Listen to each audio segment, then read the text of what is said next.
গোসল করার সময় আপনি মোটেও 4টা ভুল করতে পারবেন না। এক নাম্বার হলো, আপনি যখন গোসলখানায় যাবেন, প্রিয় ভাইরা আমার, গোসলটা ঠিক সময় করবেন।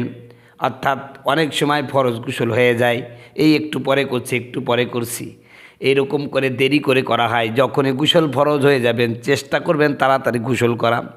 যারা ফরজ গোসল দেরিতে করে, এর কারণে অনেক বালা মুসিবত তৈরি হয়ে যায়, অনেক সময় অভাব অনটন লেগেই থাকে।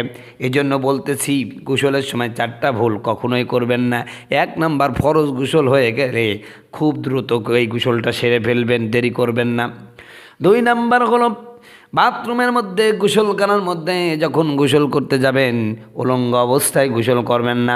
3 নাম্বার হলো, গোসল করা অবস্থায় কোনো কথা বলবেন না। আর 4 নাম্বার হলো, প্রিয় ভাইরা আমার, 4 নাম্বার হলো, আমরা যেখানেই গোসল করি ওইখানে অনেক সময় পেশাব করি।